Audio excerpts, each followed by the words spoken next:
It began with the sound of a soda can cracking open. A protest rally. Downtown Charleston. A late summer afternoon thick with heat and tension. Crowds lined the courthouse steps. Flags waved, some American, some not. Chants echoed off brick walls. Some peaceful, others sharp with rage. No one noticed the older black man standing near the edge of the commotion. He wore a faded navy work shirt, grease stains along the collar, and boots that had clearly seen more than one war. In his hand, a folded chair. In his other hand, nothing but a bottle of water. His name was Harold Whitaker. To the protesters, he was invisible. Just another old guy. That changed when the shouting turned violent. Someone had grabbed the American flag that flew near the steps. Pulled it down. It dragged across the ground, its fabric crumpling in dust and soda and spit. People cheered. Someone stepped on it. Someone else laughed. And then Harold moved. With the quiet purpose of a man used to marching when others hesitated. No shouting. No threats. Just one step after another until he stood between the crowd and the flag, which now lay twisted, dirted, abandoned.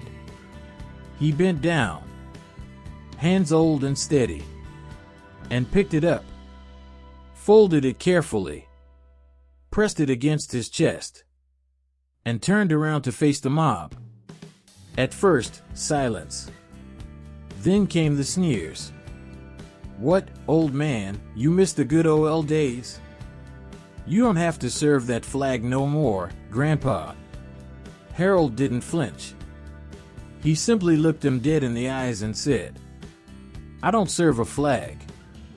I serve what it's supposed to stand for. And I won't let hate define it, not yours, not theirs." People didn't know what to say. Not yet. But they would. A few hecklers booed. One young man shouted, "Why are you defending that thing? You think it defended you?" Charles looked up, his voice low and steady, the kind that doesn't need to yell to be heard.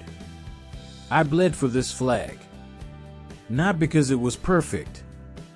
Not because it always loved me back. But because of what it could still become." The street went still. He held up the folded flag like a relic. For the boys who never made it home. For the ones who did, but came back changed. For the black soldiers who weren't given medals, just numbers. For the mothers who kissed a folded triangle instead of their sons. His eyes met the teenagers. Don't confuse the country with the people in charge. And don't confuse the flag with the flaws. This isn't just a symbol. It's a promise. Broken sometimes, but still a promise. No one dared respond. Behind him, another man stepped forward. Then a woman. Veterans. Civilians. Black, white, Latino. One by one, they stood beside him. Silent. Hands on hearts. A former Marine in full dress uniform removed his cap and said, "That man just reminded us who we are." After the street cleared, a local reporter approached Charles. "Why did you do it?" she asked. He looked at the folded flag in his hands, weathered from dust but neat as a chapel cloth. "I've carried wounded brothers. I've carried body bags. Today, I just carried cloth. But it felt heavier than anything else." He smiled gently. "Maybe someday, kids won't have to carry any of it. But until then, someone has to." The footage went viral that night. Not because of rage, not because of conflict, but because one man reminded a divided crowd what silent strength looks like. From that day on, people remembered Charles Whitmore's face. Not as a hero in uniform, but as a quiet man in a hoodie, holding something most had forgotten how to respect. If this story moved you, if Charles reminded you of someone who served, someone who carried more than they should have, then take a moment. Like this video. Share it.